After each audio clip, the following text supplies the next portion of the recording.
से करना वो ठीक नहीं है। अपना आंदोलन पे ध्यान दो और अपने खेत पे ध्यान दो। आंदोलन पर ध्यान दो। केंद्र सरकार से उम्मीद ठीक नहीं है। बजट में किसानों के लिए ऐलान तो हुए, लेकिन नाखुश किसान नेताओं ने अपने तेवर दिखा दिए। तो क्या किसान आंदोलन एक बार फिर बड़ा रुख अख्तियार करने वाला है? क्या दिल्ली में किसान ट्रैक्टर मार्च करेंगे? क्या दिल्ली के बॉर्डर पर किसानों का हुजूम उमड़ पड़ेगा? दिल्ली में एंट्री वाले रास्तों पर भारी बैरिकेडिंग होगी। दरअसल भारतीय किसान यूनियन के राष्ट्रीय प्रवक्ता राकेश टिकैत ने आम बजट को लेकर सरकार पर बड़ा हमला बोला है। टिकैत ने कहा, बजट में किसानों को एक बार फिर से ठगा गया है। बजट केवल पूंजीवाद को बढ़ावा देने वाला है। किसानों की ना तो एमएसपी का ख्याल रखा गया और ना ही कर्ज माफी को लेकर बजट में कोई प्रावधान है। ऐसे में किसानों को इस बजट से केवल निराशा हुई है।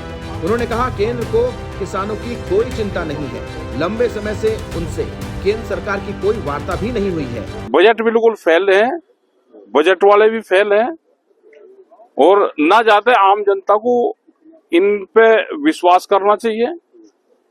ये तो अपने आंदोलन पे ध्यान दे और अपने खेत खलिहानों पे ध्यान दे। इसमें कोई किसानों के लिए कोई इसमें लाभदायक कोई चीज नहीं है। किसान को है कि उसको भाव मिलेगा तो उसको लाभ मिलेगा।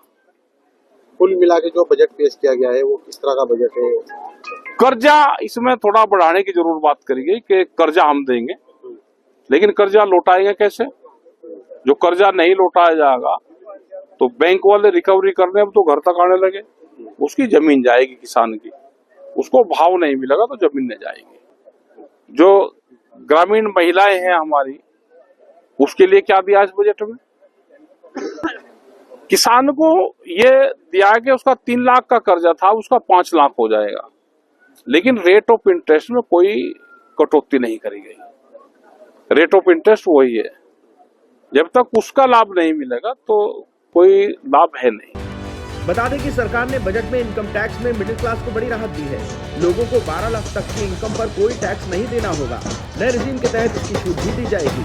इसको लेकर लोगों ने बजट को सराहा है। 12,75,000 तक कोई भी इनकम टैक्स नहीं है और 4 साल तक का इकट्ठा ही हम इनकम टैक्स रिटर्न भर सकते हैं।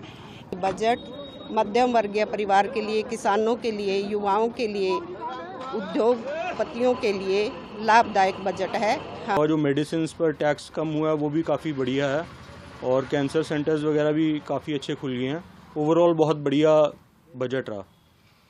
बजट में एमएसएमई सेक्टर का क्रेडिट कवर बढ़ाने का भी ऐलान किया गया है। बुजुर्गों को टैक्स की सीमा छूट का फायदा मिलेगा। वहीं विपक्षी दलों ने बजट को लेकर केंद्र सरकार को घेरा है और किसान नेता नाराजगी जाहिर कर रहे हैं। कह रहे हैं, ग्रामीण महिलाओं के लिए बजट में कोई घोषणा नहीं की गई। एमएसपी पर सरकार चुप्पी साधे हुए है। किसानों को फसलों की सही कीमत मिलेगी तो उसका फायदा होगा। लिहाजा अब किसानों की क्या रणनीति होती है, इस पर सबकी नजर रहेगी।